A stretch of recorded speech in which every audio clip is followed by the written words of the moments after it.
because having belief, having or feeling like somebody believes in you is important. It goes a long way. Yes. It goes a long way. It's the Drew Bundini serum. Right. Champ, you the greatest. Yeah. He might have bent your neck. But having somebody believe in you, Right. Rick Pitino, Billy Donovan. Yep. Yep. Rick Pitino, Mark Jackson. Not that Mark Jackson needed that, because Mark Jackson already had his mom. So let me say better correlation. Mark Jackson and his mother. Right. The original mom at the game, and my son. This. Yeah. Right? Yeah. Your son slower than frogs and turtles. Yes. Can't hit a jump shot to save his life. And built like him. Right. Right? But he had a 20-year NBA career. Yep. See, so it says something to back to our point as far as, belief. As I was on Gmo show. Shout out to Gmo. In fact, as we roll in, good morning, Nick Nation. Once again, joining myself and Uncle Freezy. I'm still not easy in this Nick journey. But the correlation being Cam needed you carving out time to see if you really have a diamond. Right. Just like Jamal needed the same thing. Because look at Jamal's Charlotte years. Right. Excellent years. Or good years. Because I equivalent excellency with championships. I'm saying if we're just in Jamal Mashburn universe, those years in Charlotte were excellent to me because of what it could have been. It could have been just could have been coming off somebody's bench. But the fact that he kind of rekindles something, because the thing with Mashburn is it wasn't like a always a mental thing. Sometimes it was just injuries. The dude was hurt and being young. Yeah. The dude was hurt. I'm not gonna say often, but the dude was hurt on occasion. Young core. Because remember that Dallas team, Jimmy Jackson, Jason Kidd, Jamal Mashburn. Yeah. Again, young core. Yeah. Young core without proper guidance. Because if we believe what the media was feeding us, what broke that up? Tony Braxton. Right. Allegedly. Tony Braxton broke a lot of stuff up. Allegedly. For the record. As she should. You're right. Then, and now. Right. Forever. Shout out to Miss Tony Braxton. Right. Absolutely. Right. But that was what supposedly had broke them up. So many times, as some of the things that we talked about. May I blame Jim Clemens?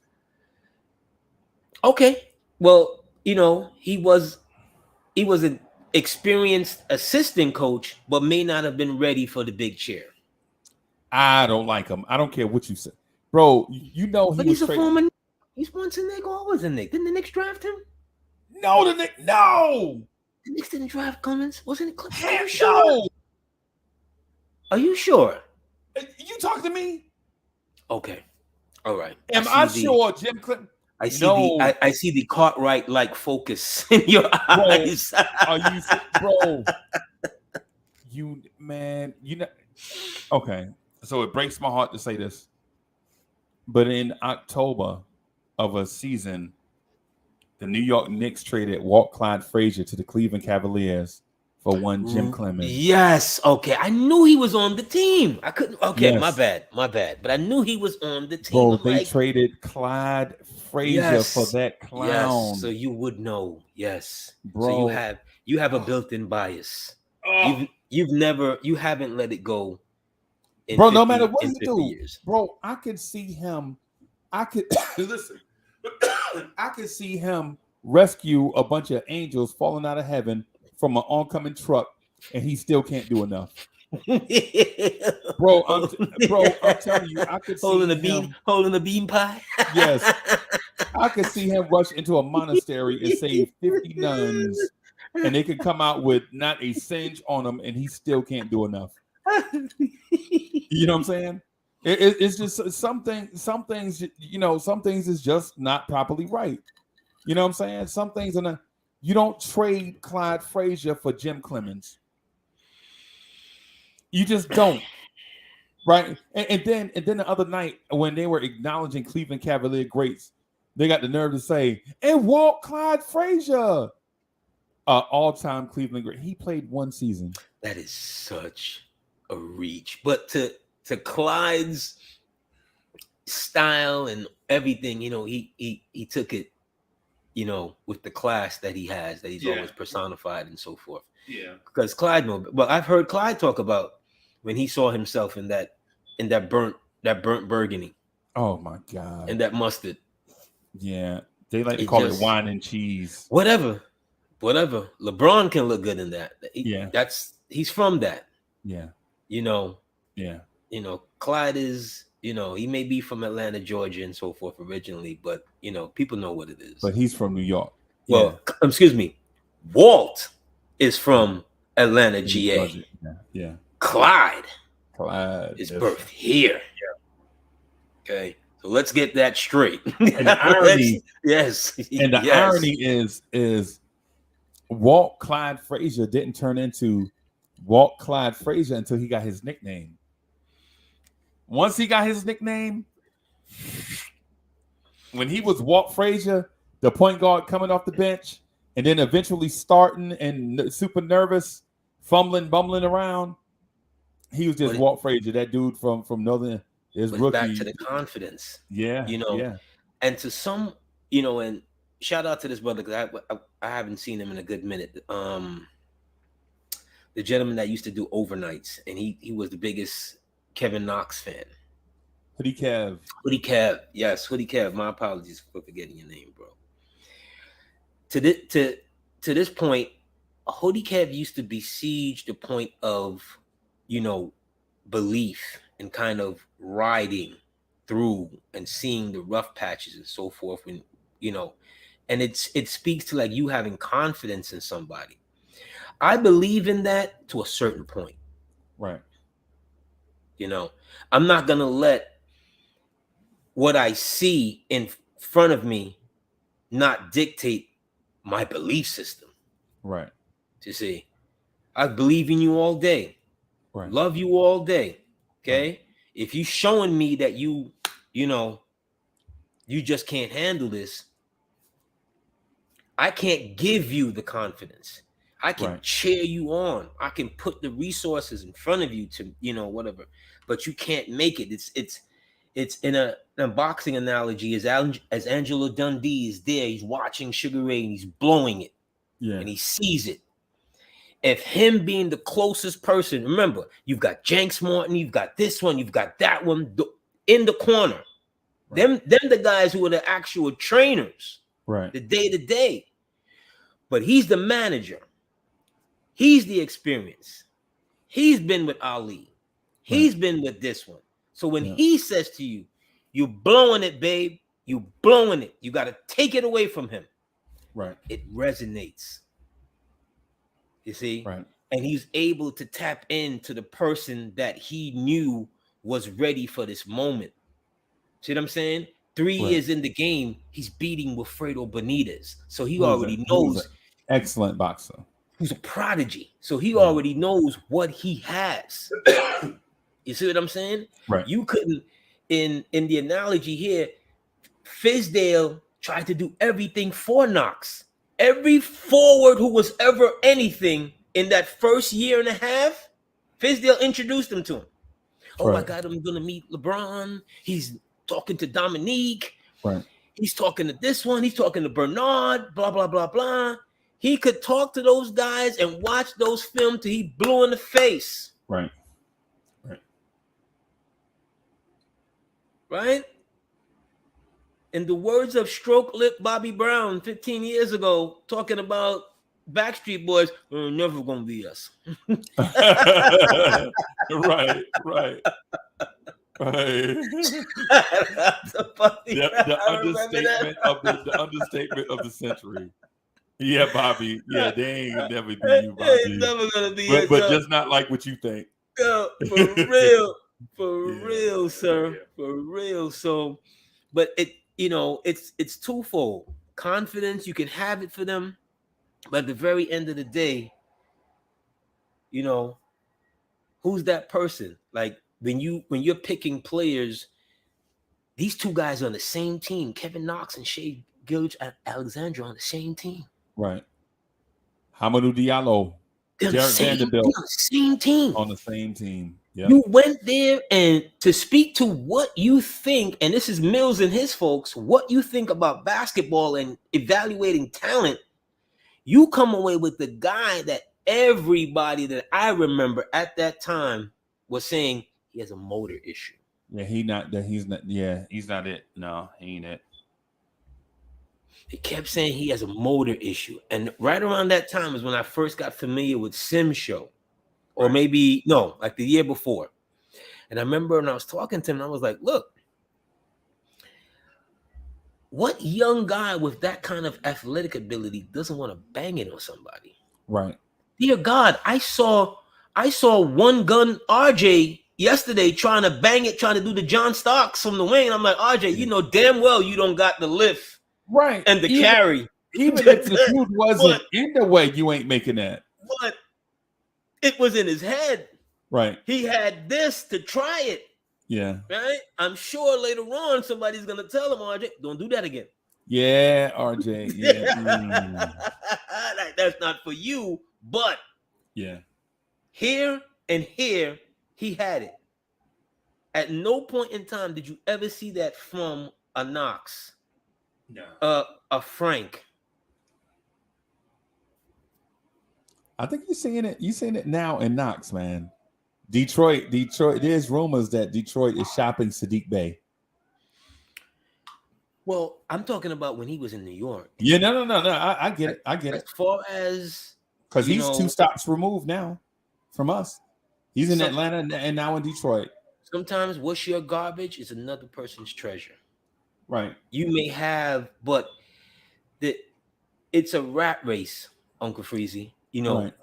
I'm not a fan of this person, but I'm a fan of his honesty, which is Mike D'Antoni in 2 occasions. The realest, most honest conversation this man ever had. When the Knicks made that trade and got Anthony Randolph. You remember Anthony Randolph? Anthony Randolph, I believe, was Rookie of the Year in Golden State. Right? In that trade, when we got him, it was like, he could be something. He could be something, right? Yeah. I remember like during like preseason, I'm like, he's not getting off the bench. Like, what's really happening? Why D'Antoni got OB stapled to the bench? I will never know. Yes. It was like until he finally started to play, and then one day he came on ESPN. and to his credit, because he's honest to a fault. Right. Okay. When he's talking about his offensive beliefs and how he sees basketball, you don't have to poke him you don't have to poke the bear. Right? The bear will come out and tell you threes, and more threes. Right. That's how I see basketball. But when they were talking to him about Anthony Randolph in particular, he was like, his job, and I'm paraphrasing, but in essence, what he was saying is that his job is on the line to win games, not necessarily to develop this talent that may not benefit him, the coach, and his tenure. Right. Yeah. So if you, Donnie Walsh, why are you trading for somebody that the coach is not going to play?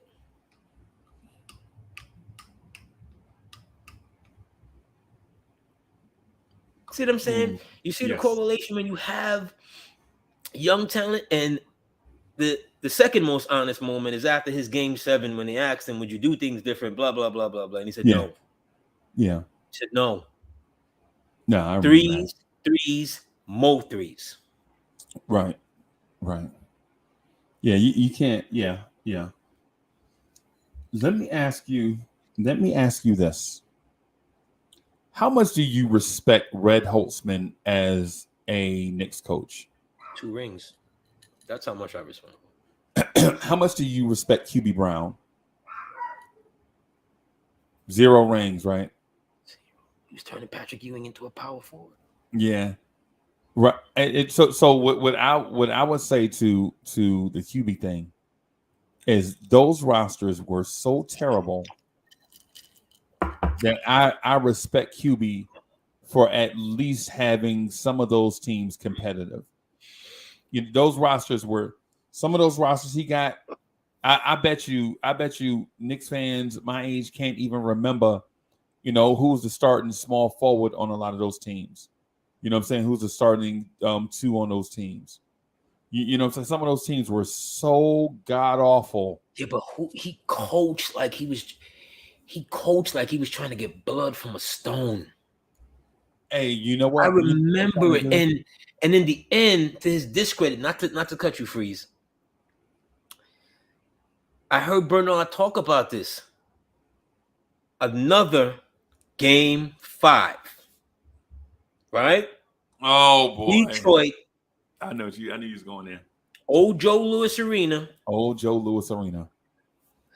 Bernard has the flu, 102, 103. Yeah.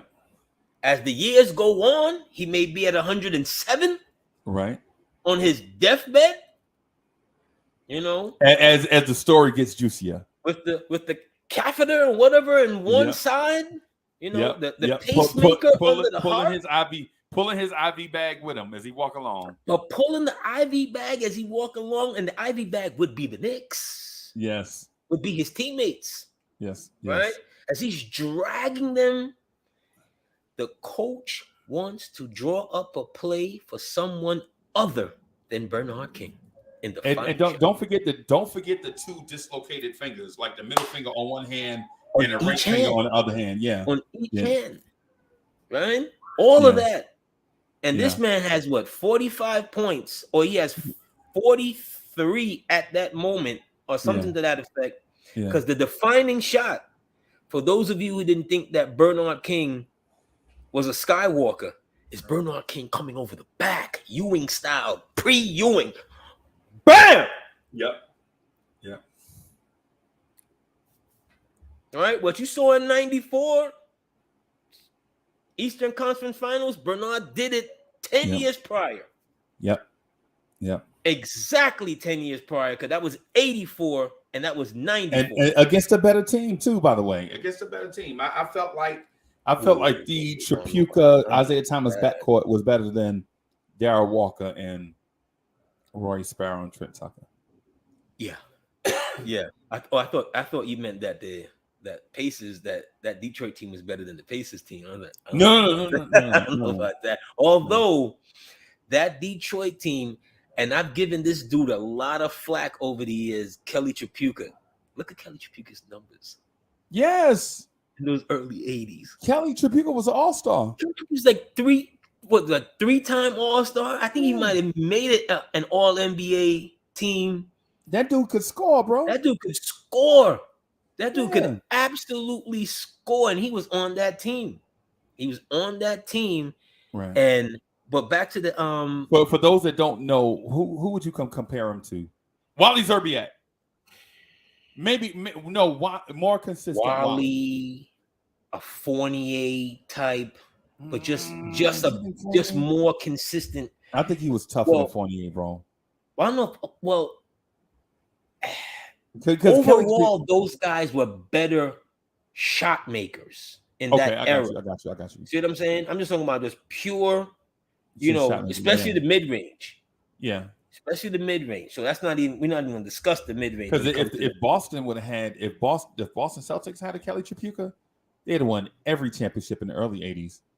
Because they used their backcourt used to disappear. No knock on Dennis Johnson. You're tapping on hallowed grounds there when you mention something like that. Dennis Johnson, C-Sting off the bench. Gerald Henderson. Yeah, I remember that. And he was an athlete. C-Sting was a C-Sting was tough. C-Sting was tough, and he could run the point off the bench. Yeah, he could do both. Yeah, he could do both. Yeah. He could do a lot. That 86 Boston team. They had another No. Jim Paxson came later. Yeah. Paxton comes later, but that 86 team, Paxson was on the 86 team. He probably was good. Paxson, Bill Walton were on the 86 team. Walton and Seasting off the bench was the key. Right. They were the keys, especially Walton, coming back, after all the foot injuries, blah, blah, blah, blah. For those people, again, that fall in love with bigs, and I've made this analogy before, or this correlation before, when a big gets hurt, you might as well take him out like what they do with horses and make glue or shoot him. Yeah, right away. He done. That type of big that get hurt, he done. More times than not, it's not going to be good. Right. Especially, he limped through a lot of the Clippers years. People forget he played for the Clippers. He hardly played. Yeah, he limped through a lot, but when he played, he was the best big in the league. Bro. They just had him out there because he was still a name and you could sell tickets. That's what the Clippers were basically for the majority of their history. Yeah, and so for people that don't know, for Bill Walton, it's Portland, then San Diego, then Boston, right? By the time he gets to Boston, man, he probably had maybe one good season. He's at least healthy again, or he's healthier than he had been, right? Than he had been in some time. Yeah, but if he was 100% healthy, he's the starter over Robert Parrish. There's no, and that's no shot. That's no slight to Robert Parrish. Right. That's no shot. But because Bill Walton and Portland is Jokic. And yes. You know what I'm saying? Absolutely. He's Joker. He's pre-Joker. But more athletic. More athletic, right? More athletic and a better scorer. This dude would make 5-6 shots in a row in the era where the game was super physical. But Joker, the difference to me, and when I saw Joker 2 years ago when he was sending home the Clippers, and the way that man could dictate offensive half-court offense from the center position, from the elbow. Right. It's like he had eyes. It's like he literally had eyes behind his head because he knew where he knew where the pieces. Like when you're in sync offensively, when you got the players and everybody is moving the right way, I don't care who you are defensively. Okay, you're not going to be a well-oiled offensive machine. Right. And that dude, I mean, it was like they just trusted him and they were going to their spots and he was hitting them in the right way, and he's not fast and he's not necessarily intimidating, but until you start seeing he's gobbling all the rebounds. Right? And he can bring the ball up. Right. Okay? And he can move. You see what I'm saying? And is a daring passer. And he's a daring passer. And he's not afraid to move and get the ball back. Okay. Right. And he's not coming up and chucking the first three that he sees. Right. You see what I'm saying? It's like there's something to be said about getting everybody in, at least what they used to say, get your beak wet. Yeah. You know what I mean? Feel the ball. Right. I saw Julius Randle do something the other night. He just run up the court and everybody was up there with him and he just jacked it. Yeah. The first shot in overtime. And I'm like, dude, how? Don't ever do that. Yeah. I get it. Basketball is a rhythm. It's a rhythm game and it's feel and stuff like that. But you're supposed to be one of the leaders on the court. And in overtime, these are very important possessions. Right. Like we went from Joker to Julius. Oh, Lord have mercy. Like the YouTube world should turn off. Right. They should literally stop listening to us at that moment in time. It's like, yo, and they're not in the same galaxy as players. Right. And I know Joker ain't won nothing, right? But as just a player, no. Right. That dude right there, but as we mentioned Julius, and you wanted to touch on, Thibodeau and so forth. Well, I'm looking at the roster that you mentioned. Oh man, I don't know how. I don't know how Bill Walton got this team to the finals. Man, with Maurice You got Lucas. Maurice Lucas at power forward. Let's start there. Yeah. But who else though? Because Dave Twardzik. Oh, jeez. Yeah, but you gotta understand, Freezy, when you got pieces like that and they're not all stars, it makes it easier for them because they now gonna know their role. They know who the star is. Right. Nah. Lucas was a great NBA player. A great NBA player. Man, I'm talking about. You're talking about, man, a great player. Lionel Hollins, who I've always loved and followed his career. As a matter of fact, when Tom Thibodeau was being hired, I felt like my candidate was Lionel Hollins. I wanted the Knicks to embrace the grit and grind. Remember that in Memphis with Lionel Hollins? Yes. Lionel Hollins, underrated coach. Right. He's a little too old now. Oh yeah, I mean, he's not a candidate now. But he's too old. But at the time, I could see us going in that direction. So I got dogs trying to go. Yeah, but that would have been a good fallback a couple of years ago, or not even a fallback, but a good, pivot. Because Lionel Hollins had those Memphis teams, those early 2000 Memphis teams in some good positions. If you we've talked about this before as far as teams that, coulda, woulda, shoulda, at least been in contention for an NBA championship. And those Zach Randolph-led teams. Yeah, yep. Because I remember one year they sent KD home. Yep. Sure they sent OKC. I think it was the year where Westbrook was hurt that's the exact year. Right. It was that year when Westbrook was hurt, but they couldn't do nothing. And it was Reggie Jackson, Robertson, KD, Hollison. Yeah, man. They couldn't do nothing with Zach. They made it to that conference finals, but it was just one of those. They had so much talent. A dude that, for me, I thought he should have been way better. And I look at him like I look at Vince Carter at a lower stage. It's Rudy Gay. Yeah. When Rudy Gay was coming out, was it UConn? Yes. I thought Rudy Gay was gonna be like Tracy McGrady. They had a lot of talent, and in particular Rudy, because Rudy Gay's 6'10", ridiculous wingspan, could shoot the three. Very good touch around the rim. Very good touch around the rim. I really thought he was gonna like take off, like really, because they had so much, with.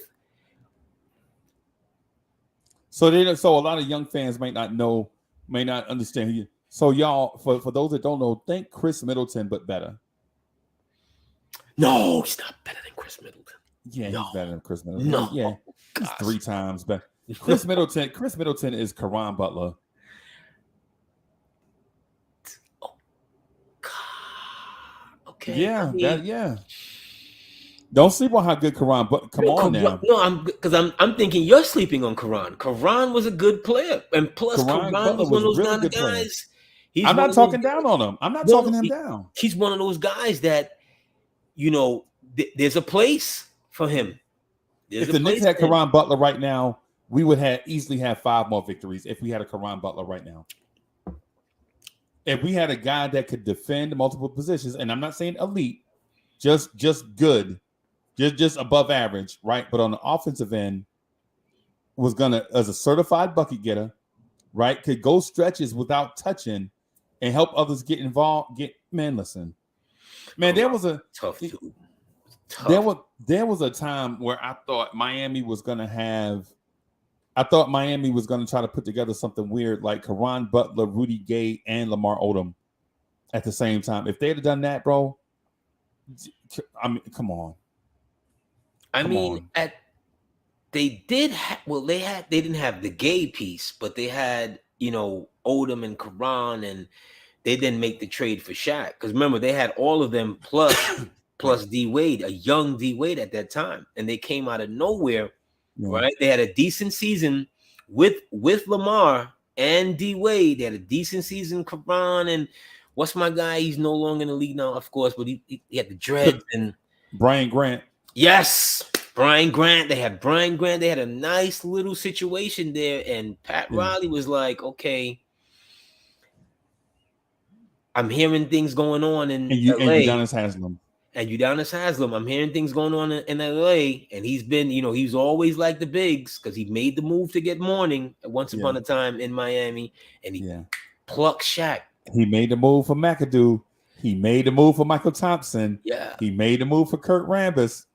Don't sleep on Pat Riley acquiring a big. Well, he was with LA, and Jerry West made those moves. What he was a part of. He's a part of the. You know what I'm saying? He's a part of the fabric that's helping to usher in, but he sees basketball a certain way, especially at that time with the. I'm gonna put the great big with the emerging Wade. Okay, and they win their chance. And to his credit, and a lot of people look at that as him being shiesty. Van Gundy had his 2 years. Oh, Van Gundy he couldn't get it done. I almost threw up in my mouth. He couldn't get it done. And if you're Pat Riley, Shaq is here not because of Van Gundy. He's here because of me. Because I've heard Shaq say that when Pat was trying to, give him some pointers or whatever, then he was like, well, Phil Jackson wouldn't have done this. Like, when was the last time you won a ring? Right? Or some old young sarcastic shit, whatever. And then, Pat had to kind of like, no, this is how we do things. Right. You know what I mean? Like, I'm the guy here. This is how we do things. Oh, you meant Stan Van Gundy, not Jeff. No, not Jeff, because it was Stan that was the coach. They got rid of Stan. After that year when they lost to Detroit in the I think that was the conference finals when they imploded and Wade was going through his growing pains and so forth and so forth. Right. But the league adjusted to Dwayne Wade though. The league was like, don't let him back up and make him shoot. Don't let him go by you. I think they as a team, I was watching something with this recently to this point, not to cut you, Freezy. Yeah. YouTube has something on it. I don't even know where to find it where I could send it to you. But the beef between Stan and Shaq. And someone did a really nice montage and correlating the pieces and the snippets between the two and whatever. Shaq is beasting late in that game, and they go away from him. Late in games, they go away from Shaq. And Wade falters. He's still young, not there. To your point, Detroit kind of was like, okay, we can do this with him. At the time, this is before he's going to win his first. He's going to then win his rings and become Dwayne Wade. This is 05, right? That you're talking about. This is it's 05 or 04. One of the 2 years. No, 04 Detroit wins it. Yeah, excuse me. So we're talking 05 LeBron sends them home. So we're talking 06. The year they win the championship. Right. We're talking 06. No. Okay. The 06 years when they lose. Right? The following year, they win. In 07, okay. Right. They win when they brought in Damon Jones and, what's my guy that Boston drafted once upon a time at the small forward? James Posey. Posey and Antoine Walker. They had, when they brought in more pieces, when they brought, they bring in Gary Payton from LA. Yeah, they retooled and brought in Jason more Williams vets. is the starting point. Jason Williams is the starting point, but the biggest change was they fired Stan. Yeah, and he comes in. They try to move him, and then something like try to reassign him or something, and then they had like a weird press conference or something. Some crazy thing because I think he blindsided him with it. Or something. I can't remember. Right, yeah, he blindsided him with it. From how I remember the story, and if anyone in the chat, correct me. I believe he blindsided him with it. Oh, he took over the team first, and then they told Van Gundy. Right. It wasn't we're going into the season, and this is what's going to happen. Nah, It was like, like last minute kind of thing. It might have been on his mind. He didn't want to do it because remember, he's tied to the family. He gave these guys their jobs, right? With the Knicks and so forth and so forth. So it's almost like, how you gonna do this to the family? Right. Like I thought we were closer than that, but right. He was about winning. He was about winning, bro. It's about winning. And when we gave it to you, it's very few times in life you're gonna get the opportunity to drive a Ferrari. Yeah, man. Yeah. I'm waiting. You know what I'm saying? Like my turn hadn't come yet, but I'm waiting. They here the keys. This is you for the day. What you gonna do with it? You gonna have it parked up in front of your house? Right. You gonna get that Bentley G whatever is gonna be sitting there in front of your house, but while you polish it. Yeah. G-Wagon. I got a better idea. I think I know what to do better with that. After we polished it. Right. But that's what it is. But Freezy, game 5s. When I say game 5, what does game 5 mean to you? As the resident Knick historian, there are so many game 5s. So when I think game 5, the first game 5 I think about is game 5 against the Rockets. When I thought the series was over. The OJ game. That's the first one I think about, right? Mm-hmm. That's the first one I think about. Like, man, thank God Derek Harper and John Starks are hitting shots in the same quarter. Because before that, it was either Starks or Harper, mostly Starks. And then Harper slowly started getting into the series. You know what I'm saying? Well, Harper has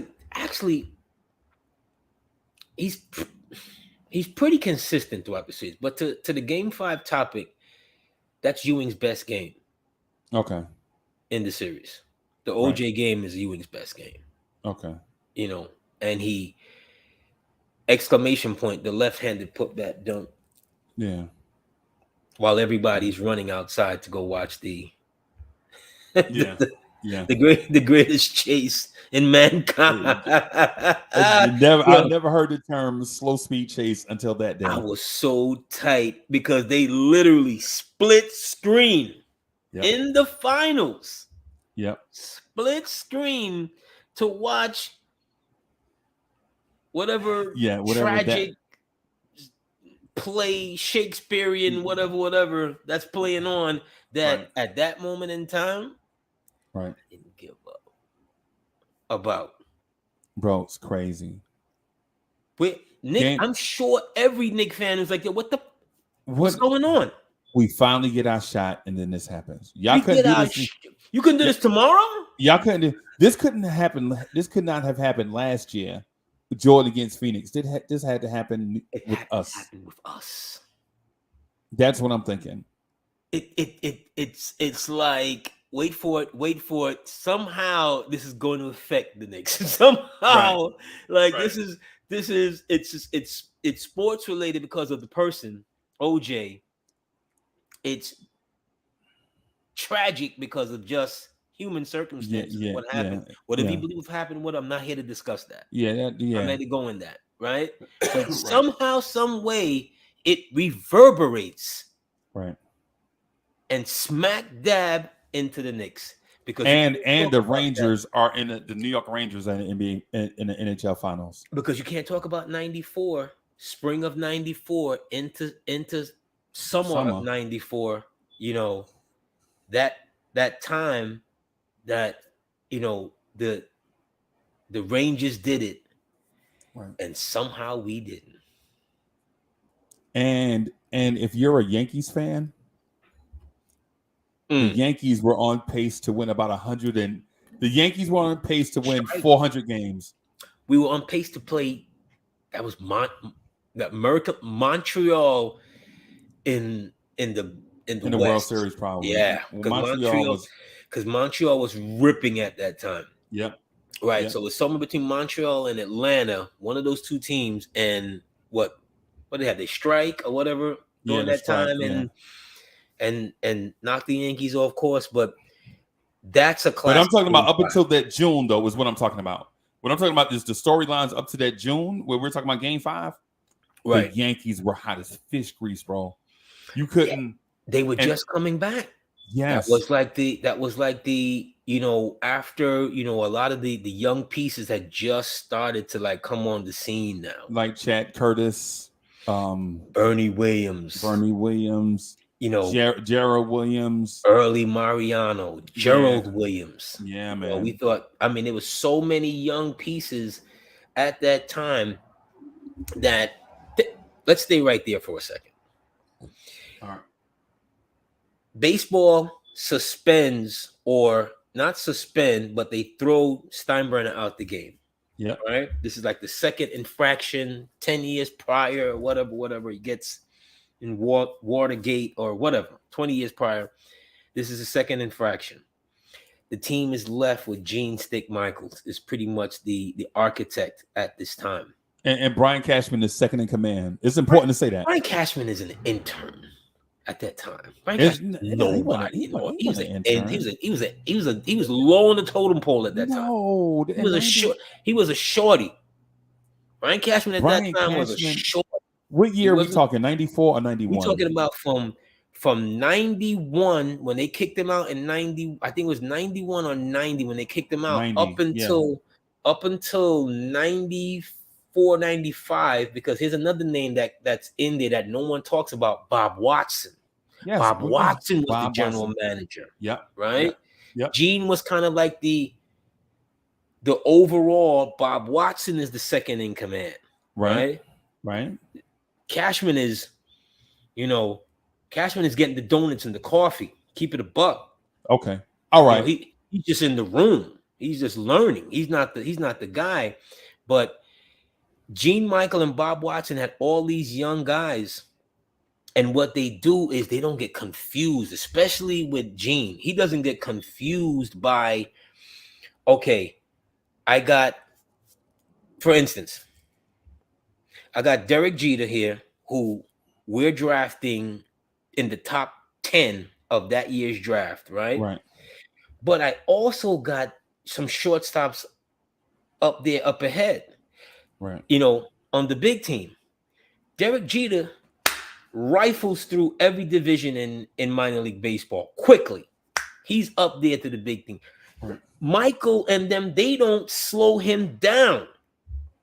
They don't have a vet there. They had Gallego and another name that no one remembers anymore, Randy Velarde. He played shortstop and second base. Yeah. And there's a couple of guys, but they don't sit there and go, well, you got to earn it. You're going to have to do. Can I infuse something real quick, though? Go ahead.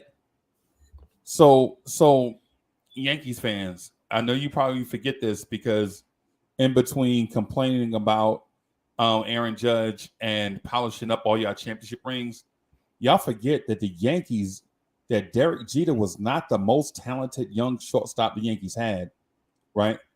Derek Jeter was the best fit because the Yankees had a young Hispanic shortstop named Alfonso Soriano, right? They had a excellent young shortstop named Homer Bush. All of those guys were probably more physically gifted than Derek Jeter, right? Soriano, but do you keep Alfonso Soriano at shortstop just because he has more power than Derek Jeter? No. They tried him at what, second base? Didn't work. Second. They put him at second for a minute. They tried. He really was a DH.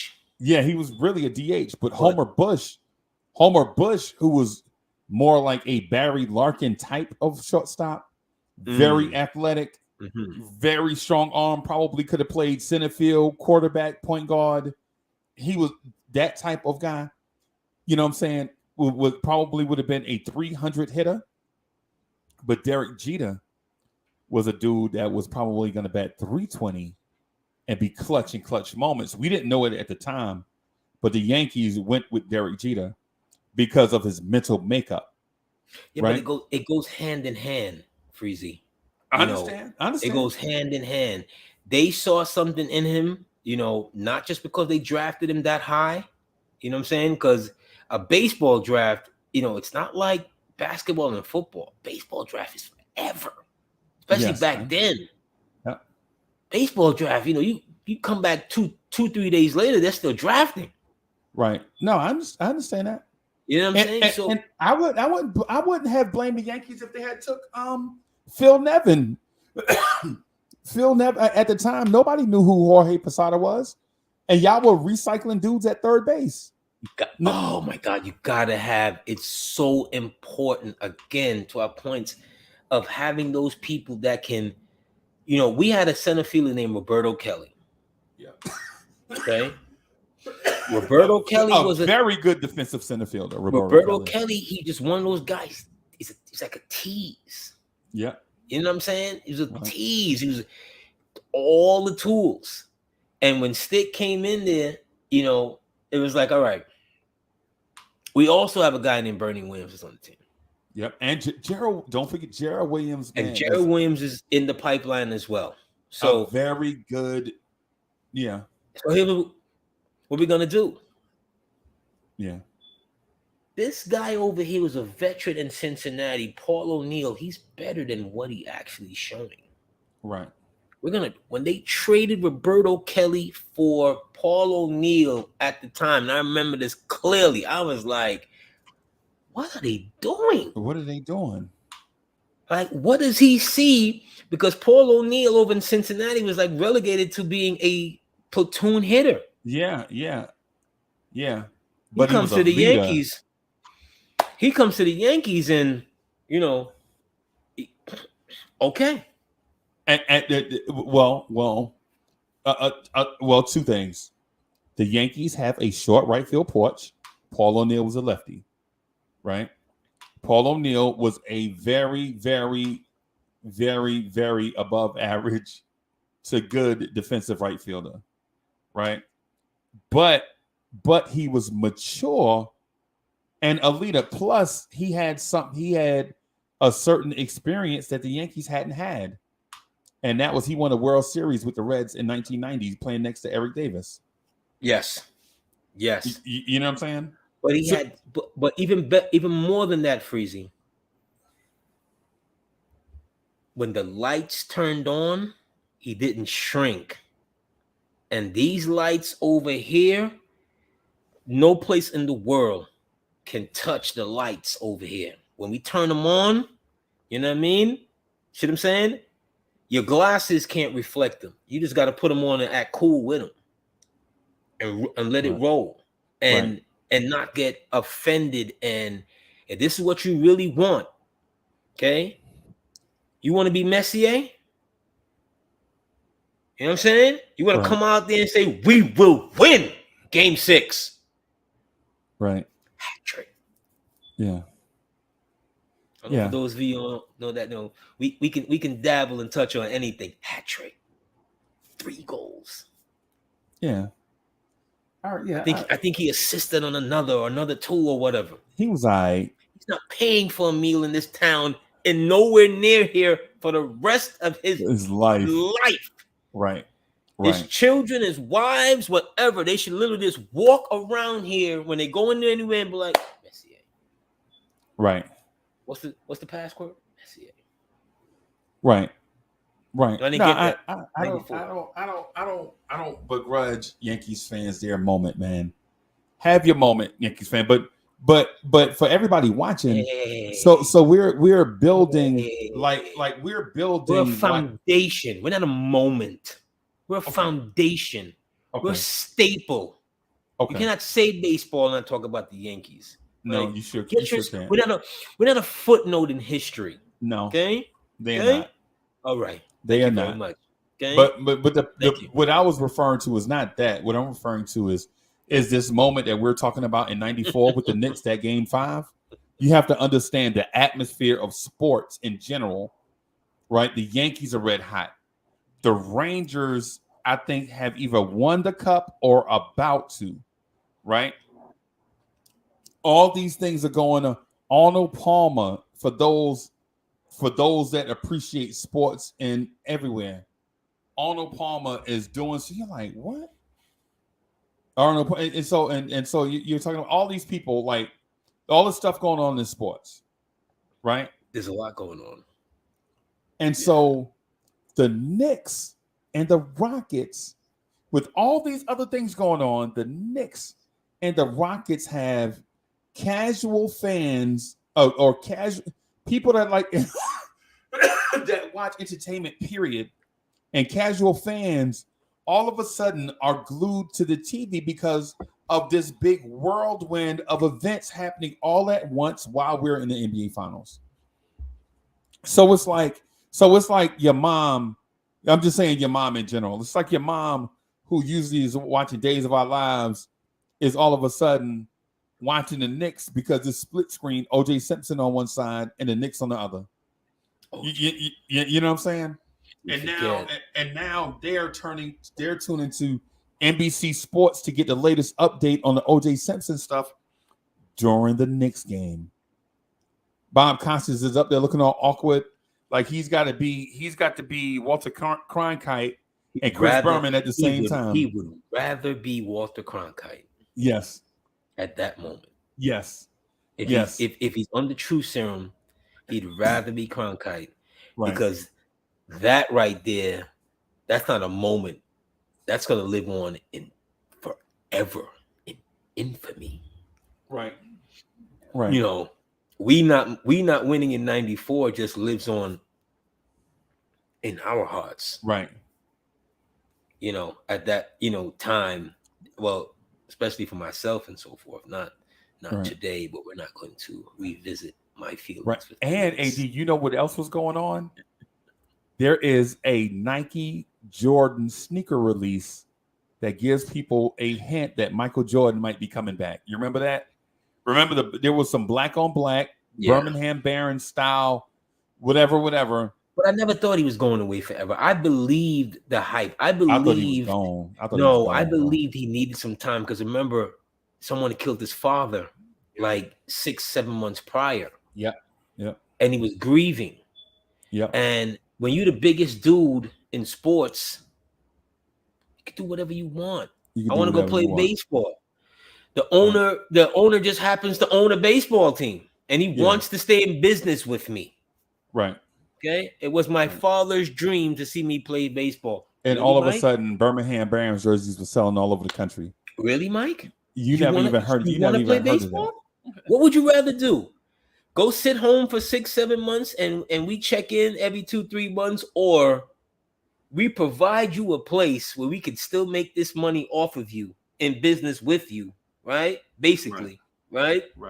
To go play baseball. Right, no doubt. And that's what he does. But I never thought after the first returns, I'm like, dude, like, I don't mind you not being here because I wouldn't have been one of those people who've been like, well, they won it because Mike wasn't there. Nah. Right. Right. It's a lot of stuff going on. And so we're painting this picture. This is also the year. I think we beat the Bulls on the way to this championship, right?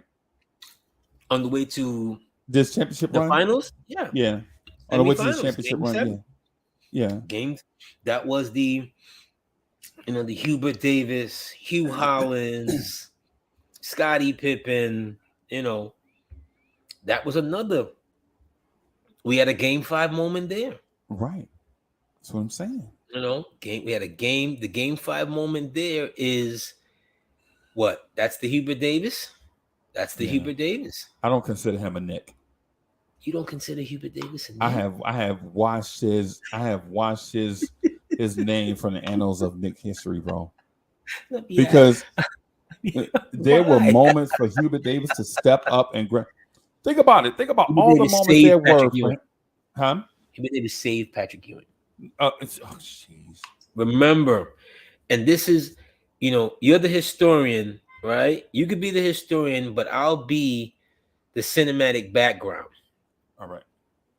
Before Davis and Pippen and Hugh Hollins, Ewing missed 2 free throws right before that. 2 amigos. Yep. The first person to hug Hubert after he hits those 2 free throws was Patrick Ewing. Right. In the press conference, he says, Hubert saved my ass. Right. Right?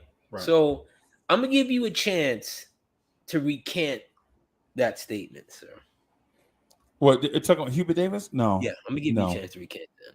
Hubert Davis is no. He saved and who I would love to be added to Knicks history in his place is Anthony Bonner. Oh, dear God. The regular season champion, bro. Oh, my God. Anthony Bonner was Anthony Bonner's numbers, when you look at them, they were mediocre. No. Mediocre's not good enough. His lifetime average may be, I'm not even looking at this, maybe 3 point something. Right. But yet still, you think that Bonner contributed more to the New York Knicks than Hubert Davis, who saved the big guy. No, what I'm saying is Anthony Bonner came along at a time when the Knicks were soft. Anthony Bonner came along at a time when the Knicks were soft. SOF, right? And him. I'm sorry. Was Eddie Curry on the team? Oh no! I didn't mean pillow soft. No, I'm just saying just soft in general. You mean like Marshmallow? No, I'm not talking about Eddie Curry. I'm not talking about Eddie Curry. Was Eddie Curry on the team? Yeah, no, I ain't talking about Eddie Curry. Was Jerome James on the team? Oh God! Oh my God! So when you say soft, please, you're right. Because there have been softer Knicks teams. The team before Bernard King, the Knicks before Bernard. Oh my God! But before Bernard, so we had a rough stretch, right, from about 79 till about 83, where we might have been the soft. Oh my God! Dudes is getting slammed out of the air on layups, and they bending down trying to find the herringbone necklaces. So you're equating our toughness or our physical and mental fortitude, right? You're giving this praise to the arrival of Anthony Bonner, St. Louis Billikens. You, sir, are a madman. No. Hit me out on it. Hit me out on this. Okay. Right. Who started that point guard for us in 1990? It was Mark Jackson, right? Mm-hmm. Mark Jackson. And who? I can't remember Mark Jackson's started. Jackson started, and Mo Cheeks finished in 90. When I mean by started and finished, mean that Jackson was the starter. Yeah, I understand what you're saying. That's the whole Rod Strickland, blah blah blah blah. But by the time the playoffs and end of the season, right? But by the time the playoffs and end of the season, it's a Mo Cheeks team. Yeah. Let me see, man. My memory for some reason is off. Yeah, it got to be off because you're remembering Anthony Bonner. Herb Williams has more, and that's no disrespect to Herb Williams. Williams has more to do with solidifying something. Because remember, we had a need for a backup big. Herb comes in, we no longer have a need for a backup big at that time. Anthony Bonner was just, and it's no disrespect to Anthony Bonner, but he was just a part of the metal. He's a part of the building. He's part of the fabric. That's just who we were. Tough. And the guys who weren't tough, they didn't play outside of, and I don't want to disrespect his toughness, but that fit that mold outside of Charles Smith. Everybody else who didn't fit that mold, they didn't play. Okay. You know what I mean? Like, there's no accident that pretty shirt Greg jumps off the bench in Phoenix. Yo, man, we had That's who James he was. Donaldson. We had okay. We had these are the guys that they were getting. James Donaldson. You remember him from Dallas? Oh, I forgot he played for the Knicks. Yes, he did.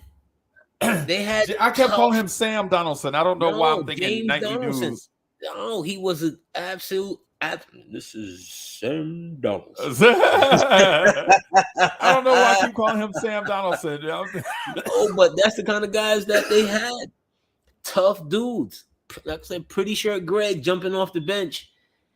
He would do that. He would do that today. Yes. That's the kind of ride or die mentality those Knicks teams had. It was, as Greg said, our mantra was we either gonna win the game or we're gonna win the fight.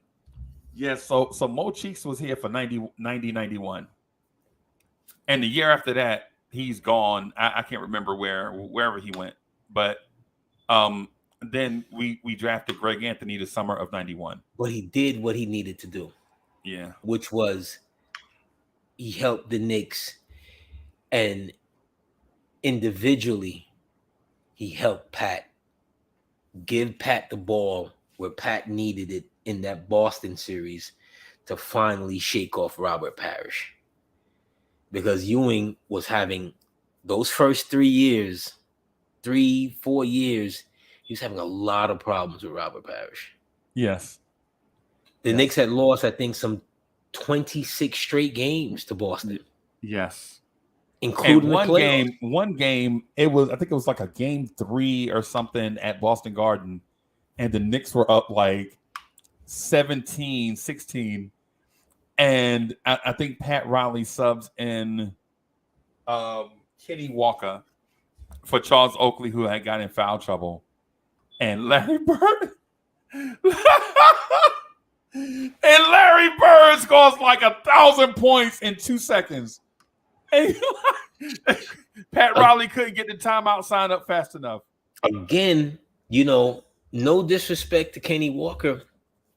When they drafted him out of Kentucky, when you're building a team, Freezing, you're building a team to knock off who's the best team out there. Right.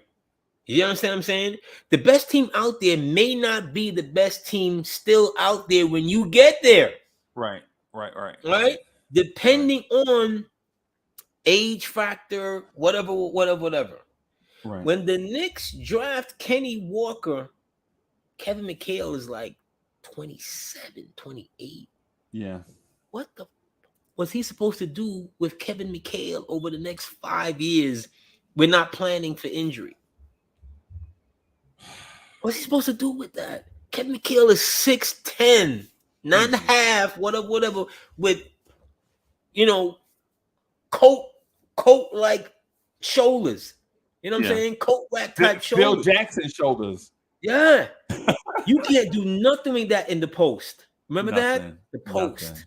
Nothing. You put Kevin McHale in today's game, he's averaging, and I don't want to go crazy like how people just throw up numbers. He's easily a 30-point scorer because he's gonna be on the free throw line all night. So even if he can't hit the threes and he's not extending his game, which more than likely he probably would extend his game, that's a player that I don't think we've ever touched on here on this show. Kevin M.F. McHale. Let's go back and look at that 86 series with Ralph Sampson trying to guard Kevin McHale. Bro, okay. He literally made that man look like he was in a wheelchair. No disrespect to people who are in wheelchairs. He couldn't do nothing with that man. Nothing. Right? The pump fake, he's gone. May I ask you a question? Yes, sir. Since we're talking about Kenny Walker and Kevin McHale. Throw up in my mouth. If you're the Cleveland Cavaliers in 86, why are you drafting Brad Daugherty number 1 over Lenny Bias? In love with the big. The love of the big. It always was. I swear to God, when I just big. saw it just now. What happened 2 years prior? In 84? Yeah. So you would think Cleveland would have learned. You would think Cleveland was sitting there firsthand and was like, all I'm saying, Cleveland, is if you'd have drafted Len Bias, you'd have had LeBron James twice in the same franchise. Not even that. You're Cleveland. You're sitting here. It's like you don't believe that that's a car crash right in front of you. Everybody's dead. Right. It's like you don't believe it. And 2 years later, you get the same opportunity. And shout out to the Bias family, and it was tragedy, but we just talking about the what if. We just talking about basketball, man. You know what I'm saying? I ain't trying to sully nobody's name. Yeah. Right. Ain't touching none of that. Yeah. You see that Portland drafts Bowie over Jordan, right?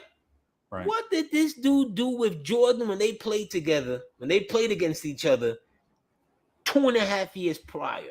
He gave him everything. What couldn't guard it? Dude is 6'8", 6'9", 225, 230. Right. Played him off, right? They're not playing the same positions, but in theory. And he was a freshman. And in theory, you see Red Auerbach trades everything to get right there. Right. You think he did that to go get Brad Daugherty? The Golden State Warriors, you are idiots. You think he did that to go get? And this is no disrespect to Brad Daugherty. Brad Daugherty had a good NBA fine career. Probably Hall of Famer, right? Okay. Yeah. In the NBA, everybody gets in except for Mark McGuire. Except for Mark McGuire. Except for a lot of other players. But anyway, the point is, you think he did that for Brad Daugherty? He's sitting there going, please take him. Right. Bro, that was the smartest. That was the smartest move, because that's the smartest move ever. You trade the number 2 because you want the guy that's the best player, right? But the number 1 pick is too expensive. So you think if Cleveland tries to get cute and takes Len Bias, then does the Boston Celtics draft Brad Daugherty at number 2 and continue on their dynasty, right? Let me make sure. Let me make sure I say this real quick.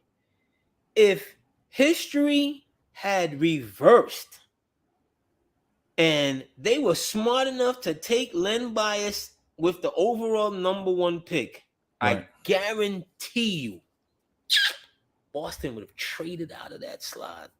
I think so too. Because I think I know the team that would have traded up with Boston. Not even Cleveland. I'm sorry. Excuse me. It's Philly. It's Philly who has number 1 pick, and Philly trades. Yeah. Moses Malone. Yep. The number 1 pick. A bucket of fries. The rights to Aquaman. Right. And whatever else to get back Hinton, Hershey Hawkins, and the rights to Fruit of the Looms. But the thing is though, is this: Philly at the time was cash strapped, right? And I feel you. I'm with you too. I'm like, hey, I'm not gonna let you fly out on that. Philly has been doing this kind of dumb shit forever. I know this. They trade Moses Malone. They literally rip. They have Charles Barkley on the team when they're doing this. Yes. Right. You don't get Len Bias because you figure, okay, I got Barkley. That makes sense. Okay? That makes sense. Right. But everything else doesn't make sense. But AD, they included a first round pick also, so it's basically like a trade back scenario. That's what I thought it was. Maybe I'm wrong. Am I wrong? Or did they have 2 first round picks? I can't remember that. I gotta look, because it wasn't something that we was going to touch on. But since we got here, and I'm familiar with the '86 draft, but I got to look into the finer details. I'm just talking about what Philly had. Philly at that time, I believe, still had Mike Jaminski. Yep. The G-Man. Mike Jaminski, the G-Man, he was an okay center. Right. Okay? Okay. He's not what you needed as your starting center that was going to take you to the next level. Right? But he was better. He was head and shoulders better than average centers. But he wasn't Jack Sigma. No. You know what I'm saying? He's but he not was a Dan good Issel. He's not just a good center. Yeah. He's just okay. Not good. Okay. Very good screener. They have Charles Barkley. Jumper. Yeah. They have Charles Barkley. They Right. need more than that to get to. Remember all of this.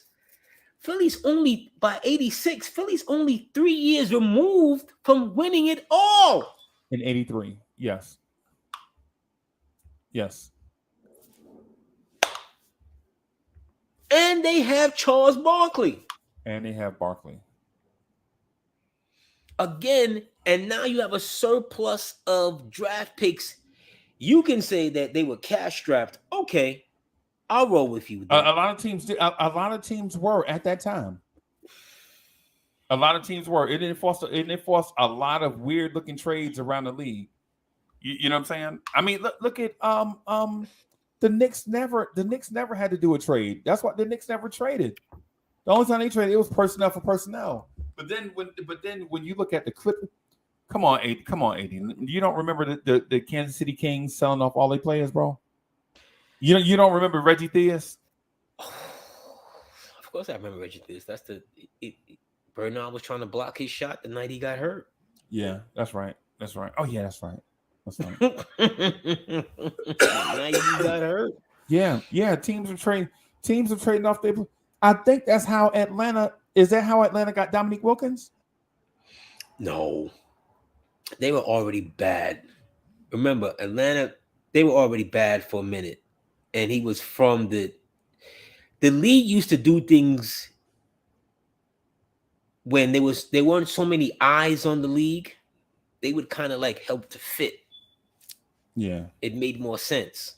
Yeah, see what I'm saying? Like the old ABA, coming into the NBA when the Nets come into the league, it was like, okay, you guys are in New York. It only makes sense that you continue to have Roosevelt's own Dr. J playing in his backyard.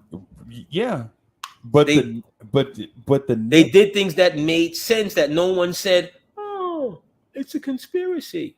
Yeah, they didn't start that crap until the Knicks got Ewing. Well, part of that. The conspiracy started. Okay, let me do it. I know where you're gonna go. The Knicks sued the Nets out of business. The NBA came and saved them, gave them a loan for them to stay in business. You remember the New York Knicks and the NBA versus, or I'm sorry, not the NBA.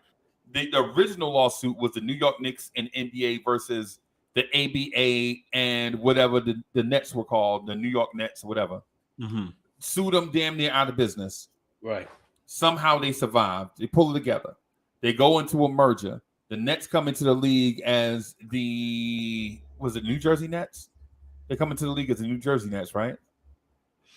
Knicks, they came in as the New York Nets. Into the NBA as the New York Nets? Yeah.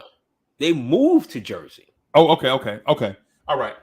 They moved to Jersey because the fan base and whatever ownership. Remember, the Nets went into like a seven ownership.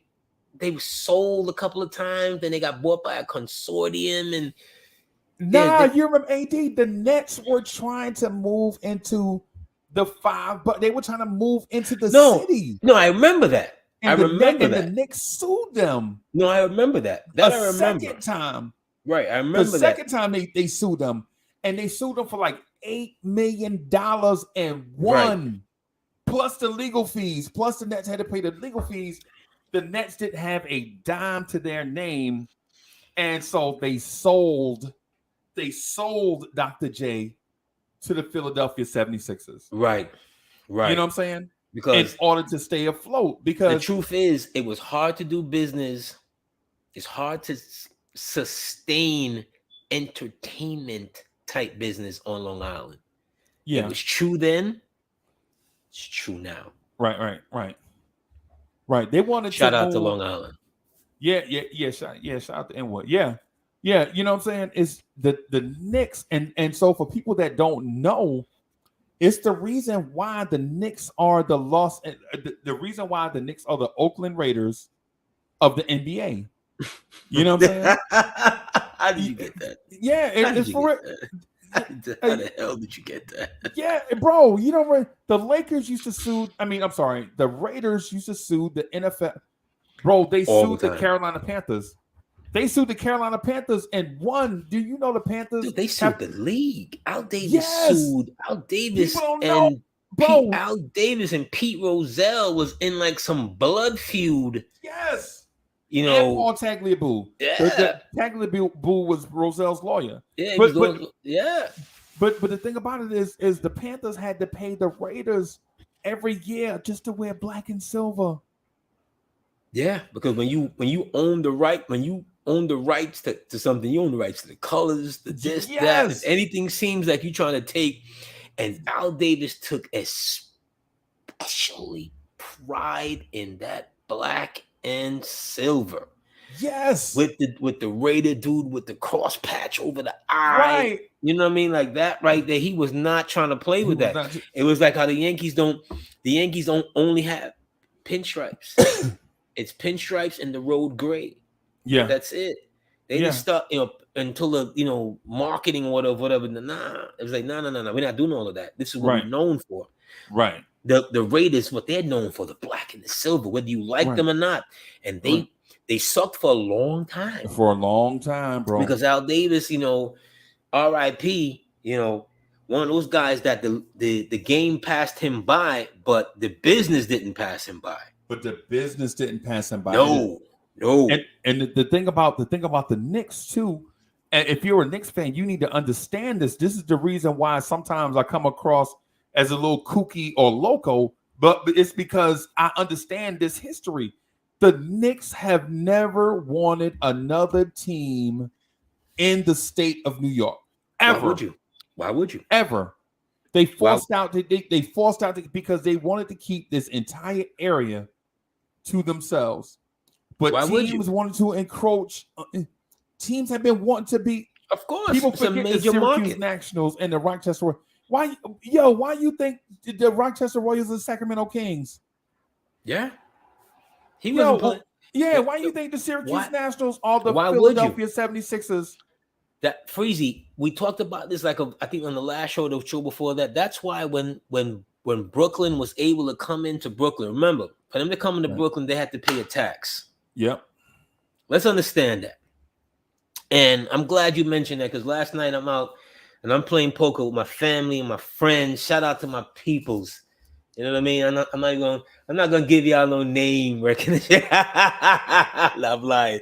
Shout out to my people, Steve, Toad, Black. You know what I mean? Val, everybody, the crew, Ray. You know what I'm saying? Even the dog was in the house. You know what I mean? Even the pit bull was in the house. Right? And we're playing, and my man is decked out in Brooklyn garb. Oh my God. Did he get it free? He couldn't pay for it. No, he's been over the last. Mind you, these are my poker dudes. I don't know if you play poker. These are my poker dudes for the last and he's there in Brooklyn garb, down to the t-shirt. He got on Brooklyn fleece, Brooklyn hat. Here's the thing with that. Me and this dude was drunk, throwing up in the garden opening night. This is a Knicks fan, or he was a Knicks fan. Right.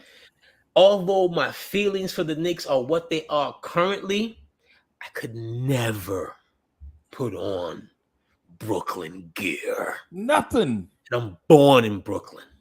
I'm bred in Brooklyn. I was a New York Knicks dude. Right. Even still. Right. My problems with them are my problems with them. So I'm telling him last night, I'm like, yo, dude. You're a Brooklyn fan? Really? Make me want to throw up, bro. You make me want to throw up. Like, literally, me and you, we 94. Our relationship go back 30 years. Right. Of Nickdom. Right. You're putting on their colors because Brooklyn got a team.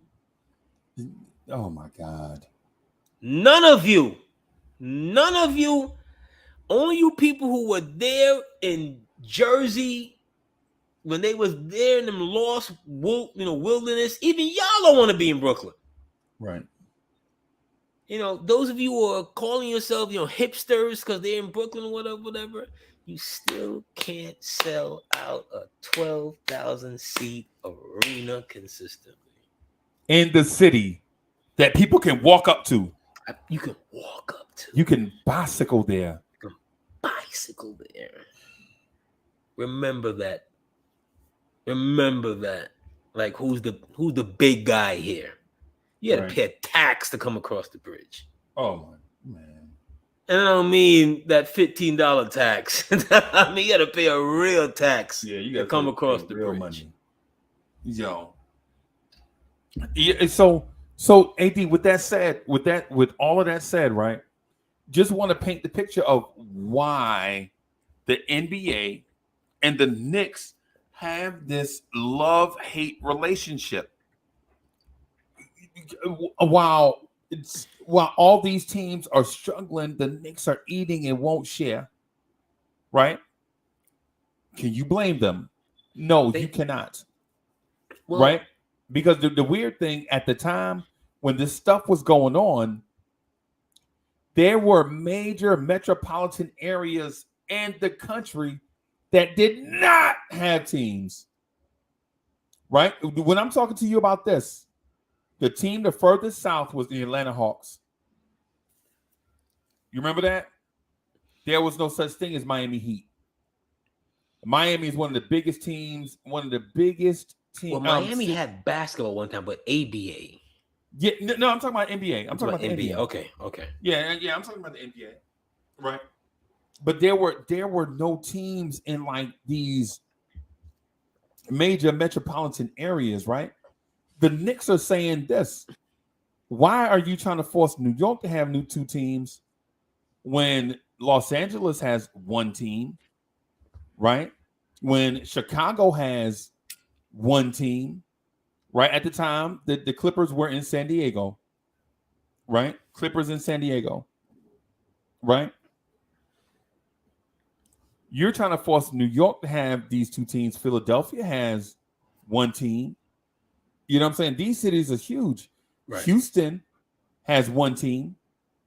Houston, and I understand that at the time, Houston, Dallas, all these cities were not as big as they are now, but they were bigger than Rochester. You know what I'm saying? They were bigger than St. Louis. You know what I'm saying? Well, so if you're the Knicks, I understand where you're coming from, but at the same time, the NBA figured they had an axe to grind with it. Larry O'Brien had it out for the Knicks because of that, in my opinion. Well, the business wasn't the same. And Larry O'Brien and those guys, I had my problems with David Stern and stuff like that. I had my problem with Larry O'Brien, bro. No, but, Larry O'Brien, Larry O, let's just say Larry O, he's not David Stern. Right. In business and marketing. He's not a prick. See, David Stern was a prick. Yeah, but to us. Yeah. To us. Yeah. You know what I mean? But as far as the overall growth of the game under his watch. Yeah. As my mother and my grandmother and them like to say, you have to give Caesar what's due to Caesar. Yeah. Yeah. You know what I'm saying? You may not like him. We know what he did to us in 97. Right. And all of that. But oh my God, come on. Bro, he suspended half the team. They literally suspended everybody, but they had to do it in intervals. I was there. And the worst suspension of it was this game 6. Ewing is not there for game 6. But he's there for game 7. All this over PJ Brown. Also a PJ Brown and Charlie Ward, the original Charlie Ward. Shout out to Charlie Ward, cousin. but yo, TWC. but if you Charlie Ward, what do you do in that situation, bro? You just gonna let him punk you? It's it's like getting Greg Anthony was gone, by the way, the expansion draft. Yeah, it's like getting an unnecessary roughness, you know, on the quarterback on 4th and 24. Yeah. You know what I'm saying? In the fourth quarter. You just wasn't thinking. Or 4th down and 30. And because the game was over. You catch an interception. Yeah. Why are you catching an interception on 4th down and 30? That's classic Jets. That's Jets stuff. Because if you let it be an incompletion, you get the ball back.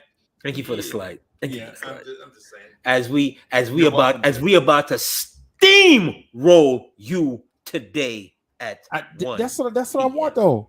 Thank you. We need this L bad, bro. We tanking, bro. And we're gonna give you exactly what you want. We know how to tank.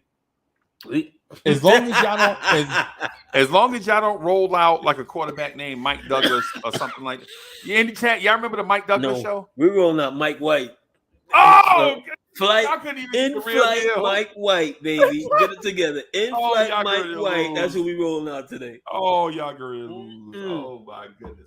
Hey man, let me talk to you about Tom Thibodeau legacy real quick before I get out of here, because I want to run and grab something, because the Knicks play at 6, so I want to take Mo out to dinner and get back. How's Mo doing? How was Thanksgiving? You know what I mean? We have man, we ate a lot, and family members complained all these problems. Worst Thanksgiving for me, for real, in a long time, because my mom caught COVID, so we had to kind of keep everything separate. I ain't had no macaroni and cheese. I ain't had no like you know what I mean. Everybody had to we had to keep things, so forth and so forth. But she's doing better now and everything. Hey, I hope mom get better. Yeah, man. Oh, absolutely. She gotta get better. Absolutely. Where are we without our moms? You know what I mean? Yeah. Where are we without the staple forces of our? That's why this Thanksgiving was kind of crazy, because their mom is dealing, trying to get back to. Yeah, I try to, when you get in your 50s, bro, it's like, I'm like, Mo, listen, you look like a Coke bottle, man. When you was, you know what I'm saying? You know what I'm saying? Don't worry about that, you know what I'm saying? Just eat whatever you want to eat, man. We'll worry about that Coke shake later. You know what I'm saying? Dude, I was watching Which Way's Up. 19, was that 19? Oh, you talking about Clint Eastwood? No, which one? I'm not talking about which way you can. I'm talking about Richard Pryor. Although I did watch that over the weekend as well. I can't lie. But him and the scene with him and Lynette McKee. I remember she had already jujitsu'd him and all kind of shit to him and whatever. And Rich weighing maybe 115 pounds. Maybe. And Rich says to say, you know what? We had a perfect day today, but I'm gonna have to leave right now. She was like, why? And if you remember Lynette McKee, Lord have mercy. Right? That's my description for her. From if you look her up, look up that movie, Which Way Is Up. Yeah. Richard Pryor, Lynette McKee, and in that particular scene, as he's, what I'm saying, he trying to do the, he trying to rope her in. He's like, I gotta go, because I had a great day with you.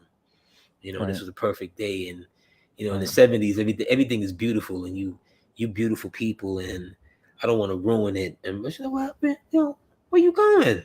And he's like, I gotta go because I don't know, where do we go from here?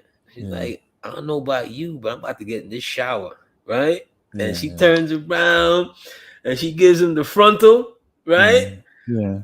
My rip his clothes off. Yeah, man. When I say to you, yes, rip his clothes off. Yes. Okay? Because why? That's how you handle. That's how you handle it, right? That's how you handle that. Then Richard Pryor. And now. That's how you handle that. Bam. But yes, Thibodeau, we got distracted. Yeah. Richard Pryor. Shout out to Richard Pryor. Shout out Which to way's Richard up? Pryor. Absolutely. Rest in peace, baby.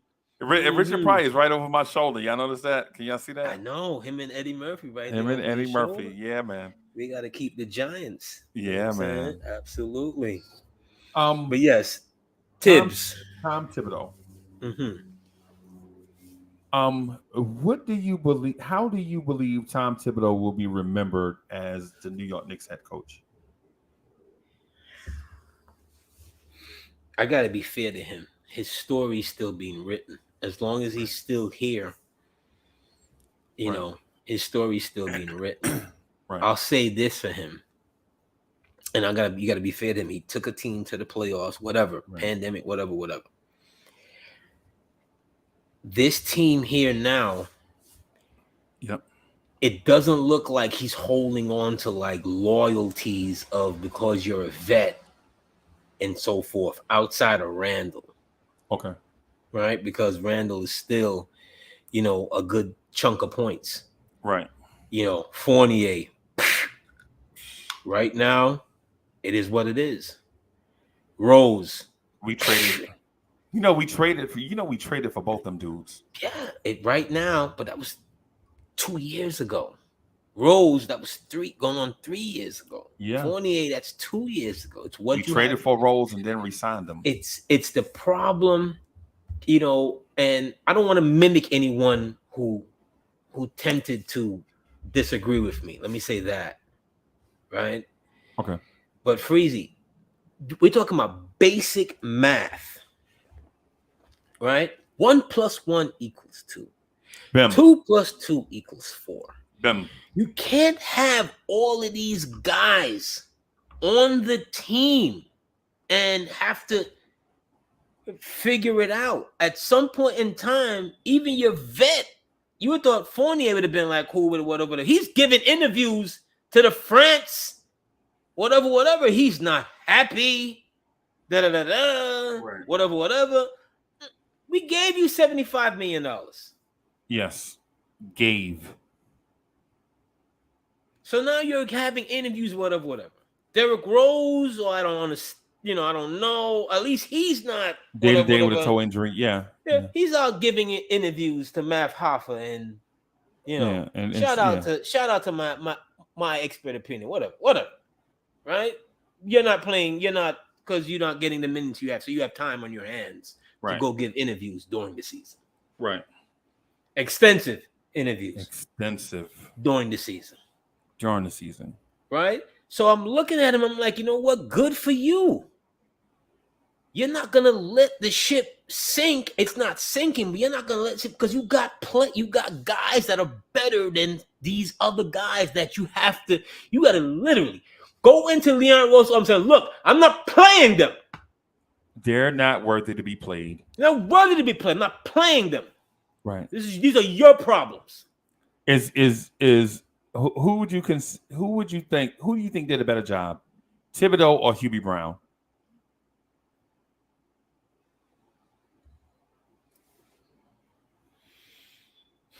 Now, in my mind, I think it's a push. I think they're equal. Hubie got a series under his belt. Yeah, but Hubie had more stuff to work with. As far as Knicks, as a Knick, I'm talking about Nick tenure. Yeah, Nick tenure. Hubie got a series under his belt. Yeah. So he might have ruined. But Hubie didn't win Coach of the Year. No, he didn't. He might have attempted to ruin Ewing. Right. You know, and so for that, maybe you know what? It's a push. And so I never thought he tried to ruin Ewing. I just think that it was too hard to push Bill Cartwright to the bench.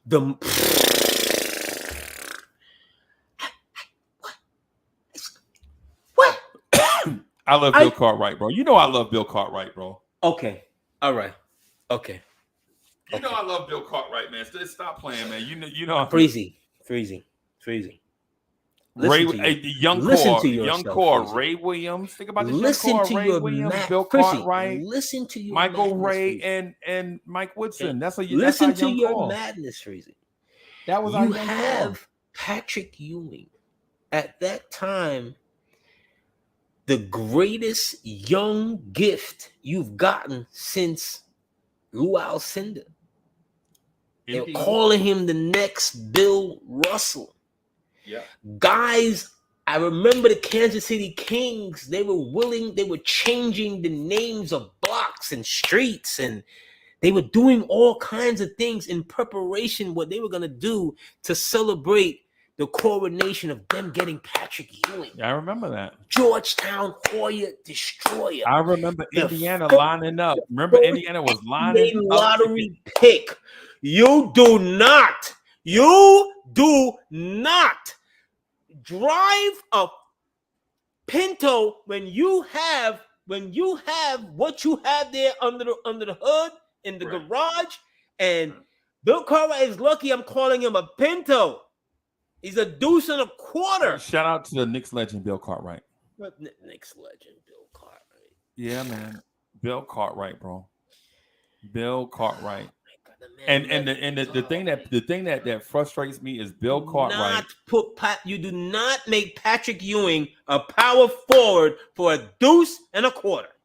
Okay. But what I will say is this though.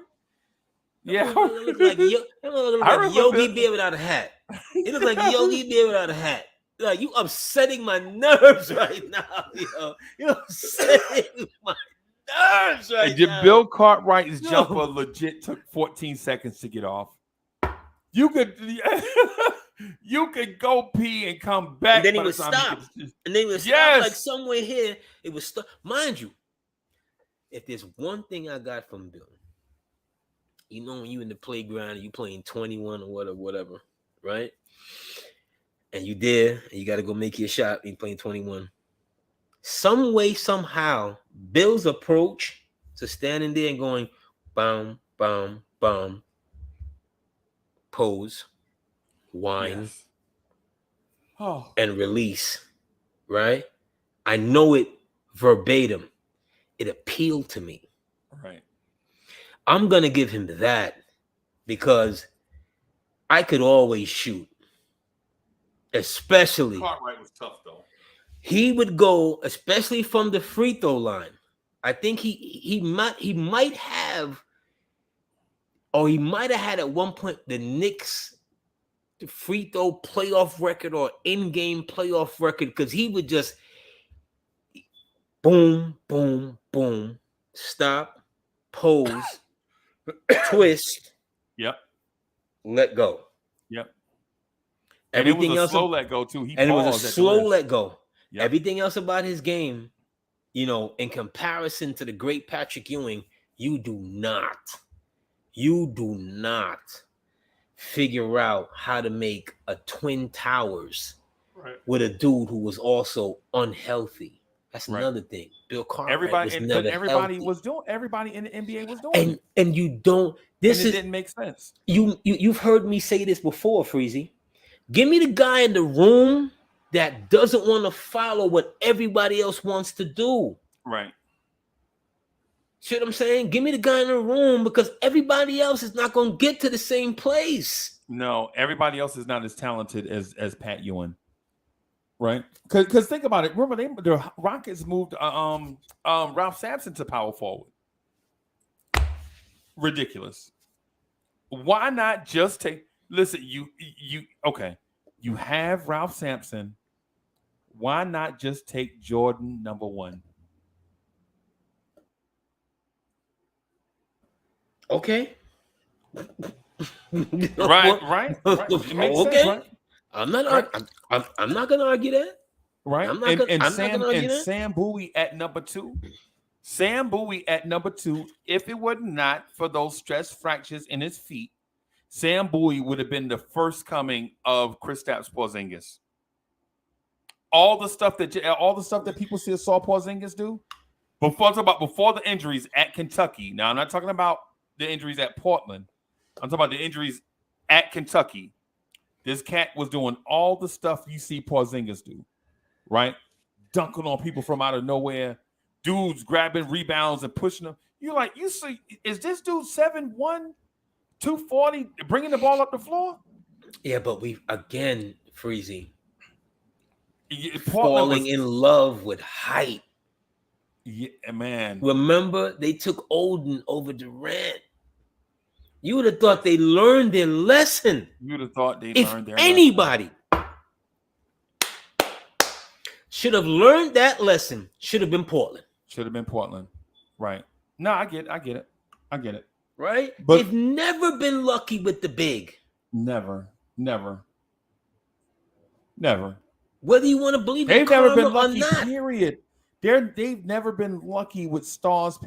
Brandon Roy remember they on draft night they traded and got Brandon Roy from Minnesota on draft night. Mm-hmm. And Brandon Roy had the same issues, same health issues, couldn't stay healthy. Right? But let me ask you this. How do you compare Tom Thibodeau to Pat Riley? Oh my God. What are we comparing? What are we comparing? One guy is the teacher, one guy is a student. I mean, they're both, as coaches, they were intense. Tom Thibodeau's not a bad coach. Let's understand that. I think Tom Thibodeau's a good coach. He just don't fit this team. I think he fits the team, but here's the thing. Who do you want more, the coach or the players? Oh, God, dog! I knew you was gonna ask me that, man. It's okay. Who do you want more? I'm gonna keep the players. I'm going to answer. I'm going to keep it a buck. I'm gonna keep it a buck with you, right? The roster is ham sandwiches, bro. It's a Yogi Bear picnic, right? It's just like the early '80s. Boo-boo. Yeah, that's what it is. It's a Yogi Bear picnic, bro. None of these dudes stand out. There is no Kobe on this roster, right? There is no Jordan on this roster. There is no young Magic Johnson on this roster. There is no young Shaquille O'Neal on this roster. I don't think Brunson's a ham sandwich, though. I think you got to take Brunson out of that equation. Brunson is a grilled panini. Okay. So he's still a ham sandwich. He's just a fried ham sandwich. Okay, that's fine. You know what I'm saying? At least you took time to fry it. Yeah, yes, right. You took time to because Brunson's a winner. So let me say this: Brunson is a good player, right? A good player during his era, but he's not generational or transcendent. In 10 years, nobody's going to remember who Jalen Brunson is. He'd be like his father on the backside of ugly people. Yeah, look, like you know what I'm saying? It's like when people ask me about Johnny Dawkins, right?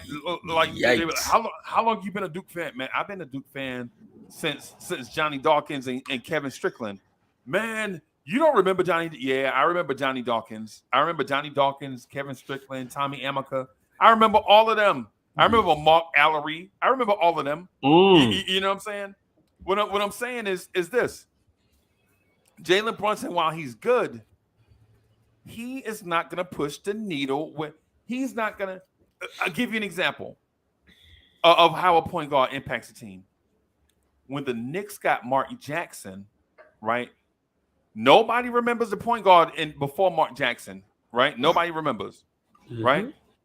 Remember, because there was Darryl Walker, then he left to go play with the Bullets or the Bulls or somebody. The point guard was Rory Sparrow. Yeah. And they cut Rory Sparrow 2 games. 2 games in it was either 2 games into preseason or 2 games into regular season. I thought it was regular season because it came as one a of the 2. I know it was one of the 2. It didn't shock you? No. Okay. All right. Okay. I applauded it because I thought he was a combo guard. I thought he was. It kind of got. If you remember well, it kind of just galvanized. Like, this is what we're doing. Right. Because what we didn't agree with was when Bianchi, who was the general manager, came on, management hired him, then management hired Rick Pitino. Yeah. But the one thing that they agreed on, and Bianchi's dead now, so, rest in peace. The only person who would really be able to corroborate this is Bianchi and the former head of Madison Square Garden at that time, or I think he was president of the Knicks, a dude named Paul Evans. Evans, Gutowski, people like that, they decided they didn't want to bring back Bernard. Right. That's the one. That's the one thing that they all have. You know, like the where all of the Caesar's men stab him.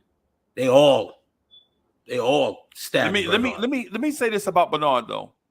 So Bernard missed the rest of one season, all of the next season, and all of the next season, right? And the time you're talking about is the 86-87 season, right? At the time, there was no such thing as a successful ACL surgery.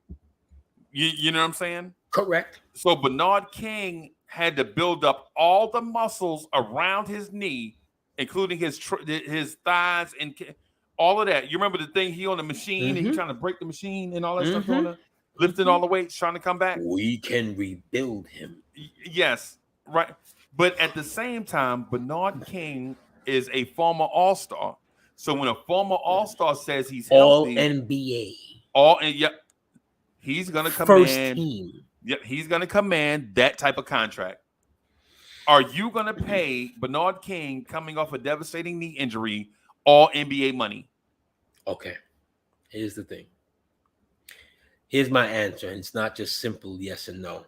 Right, and right. Hopefully you see where I'm going with that. Right. He was in no position to demand anything. No, nope. He came not back. Even a roster spot. Not even a roster spot. Right. He was in no position, but he came back the final, I think they were the final 7 games of the season, right? Of Patrick Ewing's rookie season. Yeah, 86. So Hurt Ewing's actually sitting on the sideline watching Hurt Bernard play. Right. Yep. Right. Yep. Okay. Never played together. Season is over. They decide they're going to sign Sidney Green. Yep. I remember Sidney Green. Off Detroit's bench, right? They bring in Sidney Green, Fort Greene, Brooklyn, right? We love the story. Gave Sidney a little piece of change, whatever, right? Right. To only then bring Charles Oakley in a trade following season. Yeah. Right? Yeah. Okay. I say that to say, or even before I surmise, Bianchi was able to pull Johnny Newman off of the scrap heap of Cleveland. Yeah. Because Cleveland cut him. Yeah. Bianchi then in the following season, because they drafted Ron Harper in the first round. Yep. Right. Bianchi, we passed on Ron Harper. Yes, we did. For Kenny Walker. But anyway. Yes, we did. But this not Bianchi's regime, right? Bianchi then, after they decide to let Bernard go, we're talking about within like a year, like a roughly maybe 15 months. Okay. They then trade for a hurt Kiki Vandeweghe. Yep. Who at the time, and my boy Steve will tell you, because he was a big Johnny Newman dude. It's not that I wasn't a big Johnny Newman dude. I just remembered Kiki Vandeweghe, the scorer, thinking this is what Ewing needed. Yep. Right? I surmising saying this. Bernard had no more accolades at the time than Kiki Vandeweghe. Right? At the time. You had Bernard right here. You could have gave him a prove-it deal. Right? You ended up trading a first-round pick for a hurt Kiki Vandeweghe who was never the same player again. It's the same situation. One you had in camp, one who wasn't your property. So one you knew his physical ailments, his physical liabilities, what he could do. One you did not know nothing about. All you knew was you liked that type of player. No, it wasn't just that though, AD. It was totally that because they were both hurt. They were both hurt. But and you took a chance on Vandeweghe versus taking a chance on a man that could carry your team on his back. I understand that. But it was also Knicks PR involved too with Kiki Vandeweghe. You tell me, please. Please don't tell me you don't remember. Don't tell me you don't remember. Don't tell me you don't remember the coming home part. The Kiki Vandeweghe coming home. 3 generations of Vandeweghes playing for the same organization. Don't tell me you don't remember that. But it was still wrong. I know it's wrong. You know what? Sometimes you know this phrase, you gotta fall on your sword. Yes. Because he was the general manager at the time. Yeah. And like I said, he made the decision to trade for Vandeweghe, and he made the decision to not keep Bernard. Because you could have done both. You didn't have to do both. What you had to do, and I get it, you had a young core. But that was a young core to see what it can do, because the moment you got Mark Jackson, literally, the moment Jackson meets Ewing, he already knew Ewing's game. They played 4 years in competition together in the Big East. Yeah. The moment he came on board, it seemed like all of Patrick Ewing's ailments went out the door. Yep. Seemed like he wasn't injured anymore. Yep. All of a sudden, this dude looked like the guy that was in Georgetown. He's running up and he's sprinting. There's a collage of him in '88. He chases down the late Reggie Lewis. Yeah. He chased Reggie Lewis down, and Reggie Lewis laid it up and was right. He literally off his fingertips, and Ewing goes, yeah, I remember that. But what I'm saying is though that the Kiki Vandeweghe thing was Knicks PR, right? Because Kiki Vandeweghe up and before the trade, Kiki Vandeweghe was always hurt, right? They felt like he needed to change the scenery. You know what I'm saying? He was oft injured, right? Little nagging stuff, and you know what I'm saying? Change the scenery, come to New York, get right. I guess was the Freezy. Sometimes Freezy, you gotta fall on your sword, Freezy, from both sides of it. You gotta let. I never said you were wrong, though. You gotta let people know, like, why are we bringing in this guy here? He's a leaky car. There's fuel all over the damn floor. And listen, he was no longer a starter because they had just drafted Jerome Kersey. You remember Jerome Kersey? Yeah, he didn't fit with Portland, and he damn sure didn't fit with the Knicks. No, because the Knicks had young thoroughbreds. Yes, but Portland had young thoroughbreds. Portland had Cliff Robinson and Jerome Kersey playing those minutes that he could not get. And you gave Portland a first-round pick for him. Thank you very much. It's what the Knicks do. So you literally relieved Portland of their problem that they were trying to get rid of anyway. Well, we have a soft heart here in New York. You know what I'm saying? We like, rest haven for hoes. Yes, rest haven. Rest haven. Give them fuzzy slippers. Yeah. Give them fuzzy slippers. Yes. Give them fuzzy slippers. Yes. And so, chat, to be honest with you, the Kiki Vandeweghe trade that annoys AD annoys me I swear to God, I want to jump my fat rump out of a window every time I hear Kiki Vandeweghe name. But Knicks PR dressed it up. It was so beautiful the way that they packaged it. I'm coming home. Oh, Knicks PR, you the devil, bro. Kiki Vandeweghe. But you couldn't do that. You could do that for Kiki Vandeweghe, but you can't do that for Donovan Mitchell. Yes, and you can't do it for Bernard King, bro. You can't do that for Bernard. Bernard King destroyed his knee going all out on a play. All out. And he from New York? Not in the club. Oh right? My God. Not in the club. Going all out to bring you back. You could have gave him you could have gave him a prove it deal, Freezy. Yes. That's my point. You didn't have to be like, yo, we're gonna give you this, whatever, because nobody in the NBA at that time would have given him that, because you had never, to your point, you had never seen that type of injury. You had never seen somebody come back. Right. It took him 2.5 years to come back. He had lost the explosion. Yep. Right? But what he found was the mid-range. Yep. The mid-range. Yep. And he became an all-star again. Yep. Because remember, him and Ewing, there's a famous footage together where they're sitting side by side when they announce, and from whatever, and Ewing gives him the dap. Yeah. You see Ewing go like that. Ewing give him the dap.